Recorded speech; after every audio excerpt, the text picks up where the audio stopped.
एक साइंटिस्ट जिन्होंने अपनी थ्योरीज को प्रूव करने के लिए बैक्टीरिया ही पी लिया और बहुत बीमार हो गए। ऐसी क्या जरूरत पड़ी, आइए समझते हैं।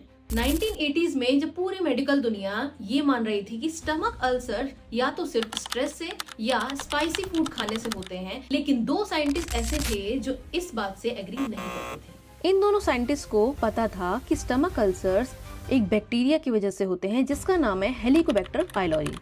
डॉक्टर रॉबिन वेरन एक पैथोलॉजिस्ट जिन्होंने माइक्रोस्कोप के थ्रू ह्यूमन अल्सर सैंपल्स में कुछ बैक्टीरिया देखे।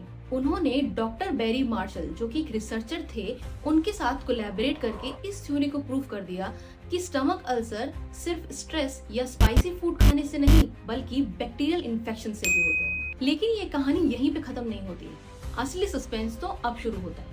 रिसर्च पेपर रिजेक्ट कर दिए गए ये बोलकर कि स्टमक के एसिड में बैक्टीरिया जिंदा ही नहीं रह सकता।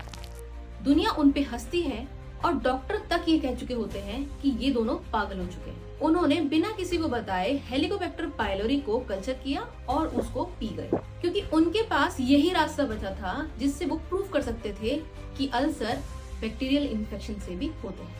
5 दिन के बाद उनको सीवियर वॉमिटिंग होने लगी और स्टमक में इन्फ्लामेशन हो गया, जिसे मेडिकल टर्म्स में गैस्ट्राइटिस बोलते हैं। एंडोस्कोपी और लैब एक्सपेरिमेंट से ये प्रूफ हो गया कि स्टमक अल्सर बैक्टीरियल इन्फेक्शन से भी हो सकता है। Helicobacter pylori urease enzyme release करके स्टमक एसिड को न्यूट्रलाइज करता है और अपने आसपास एक प्रोटेक्टिव लेयर बना लेता है।